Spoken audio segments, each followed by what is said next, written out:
Okay, today we're going to be talking about Listen, How Evelyn Glennie, a Deaf Girl, Changed Percussion, written by Shannon Stocker, illustrated by Devin Holsworth. Okay, let's begin at the beginning here. Listen. This is a story of music, of obstacles, of strength and hard work, of all you can accomplish when you dream. If you find your own way to listen. If your ears can't hear the strum or hum or thrum of a melody, can music still swirl and whirl? It did for Evelyn Glennie. Listen. In the late 1960s, Scottish music rolled through the farm hills of Aberdeenshire, Scotland, where Evelyn Glennie grew up. Her heart swelled when air blew from the bellows of her father's accordion on Christmas Eve. On Sundays, she sat on the organ bench next to her mother. A curtain closed behind them, creating their own tiny world of pipes and pedals. From the moment Evelyn heard her first note, music held her heart. Evelyn played piano songs by ear at 8 years old. Tink, tink, tink, woo, woo, da woo. Clarinet notes slid through her lips when she was 10, but soon her ears began to hurt. Voices became distant whispers. Evelyn's parents took her to the audiologist. He frowned. The nerves in Evelyn's ears are degenerating. She's never going to be able to play music. She's going to need hearing aids for the rest of her life. And she's going to need to go to a school for the deaf. Evelyn didn't understand. Only 30 minutes earlier, she'd been able to play music, and now she couldn't? Why? She wanted to wear hearing aids, read lips, and play music. She wanted to choose which school she went to. Evelyn's parents shook their heads at the doctor. No, her father told him. Hearing or not, she will do what she wants to do.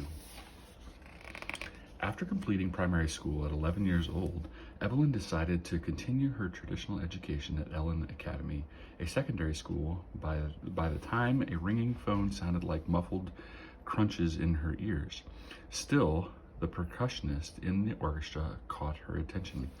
Rat-a-lat-a-lat-a-lat danced the snare drum sticks. Dum-dee-da-la, dum-dum bounced the marimba mallets. Bum-wum-bum thumbed the timpani sticks. Evelyn knew immediately, I want to be part of that. Every first-year student was tested for musical ability. Questions quietly crackled through a tape recorder. Evelyn strained to hear. She scored poorly. They tested only her ears' ability to listen, not her heart's and not her body's. For the next few months, Evelyn begged the school for percussion lessons. Finally, a percussion teacher named Ron Forbes tested her ability to read music and play rhythms. Thanks to years of piano lessons, she passed. For the first lesson, Mr. Forbes gave Evelyn a strange assignment. He sent her home with a snare drum. No instructions, no sticks, no stand, just a drum. So Evelyn tapped it, she pinched it, she scraped it with her fingernails, she turned it upside down. She rubbed her jewelry on it. Every action created a different vibration. At her second lesson, Mr. Forbes asked, how do you get on? I don't know, she admitted. He knew she lived on a farm. How does a tractor feel, he asked. Evelyn closed her eyes. She felt the light, tingly squeak of an old, creaky tractor. She rolled onto the tips of her toes, and she played an old, creaky tractor. Ticka, ticka, ticka, ticka, ticka, ticka, ticka, brum. Then Evelyn felt the raucous roar of a brand new engine. She dug her heels into the floor, and she played the roar of a brand new engine. Vroom. Evelyn, do you think you could hear more if you took your hearing aids out? Evelyn looked at Mr. Forbes as if he had 3 heads, but she took them out. Mr. Forbes and Evelyn placed their hands on the wall of the classroom. She watched his lips for direction. Listen. She struck the timpani, a big drum that creates big vibrations. Whoom. Then she asked a question that changed her life forever. Evelyn, where can you feel that sound in your body? He struck the drum again. Evelyn's whole body resonated, her belly, her back, her legs, her feet. She kicked off the shoes. Her heart raced. Whoom! Vibrations moved through her fingertips, her hand, her arm, then crossed her chest and tickled her other arm. Her heart answered, wah-wum, wah-wum. She had found a sea of sound that belonged only to her. In that moment, every other sense intensified, as if Evelyn's whole body had become one giant ear. She listened to the buzz of the wide world around her. Vroom! Distant tucks zoomed by. Evelyn's legs listened, humming, with the rattle of the road. Wah, wah, wah! Muffled voices muttered through an underwater fog. Evelyn's eyes listened, turning murmurs into words. Thrum, hum.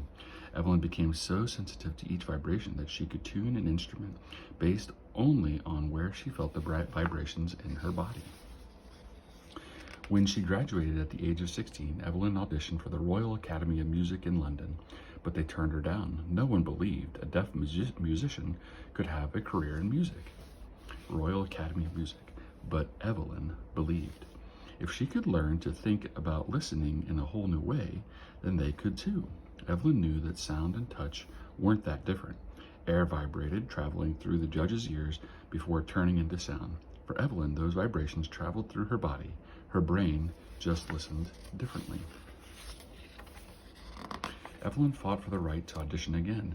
Does my ability meet the standards of the school, she asked. They agreed that it did. One board member argued that she deserved a second audition. The board agreed. Again, Evelyn kicked off her shoes. She looked directly into the judge's wide eyes as she played. Rat-a-lat-a-lat, dum-dee-dum, la-dum-dum. Rat-a-tat-lat-a-lat. Her snare drum sticks danced. Dum-dee-da-la-dum-dum. Her marimba mallets bounced. Bum-wum-bum. Her timpani sticks thrummed.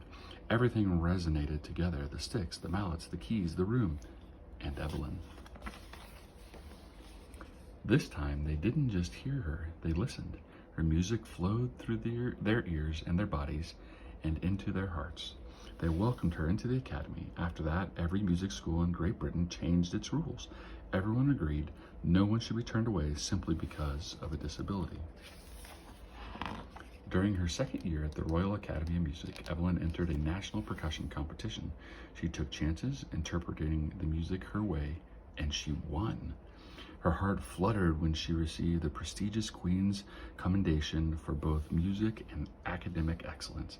And at the age of 17, she again kicked off her shoes to perform the very first solo percussion concerto at the Royal Academy of Music. As she sank into the cushion of broad sounds, the audience sank too.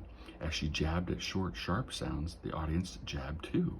Evelyn played with a freedom that no one had ever heard before.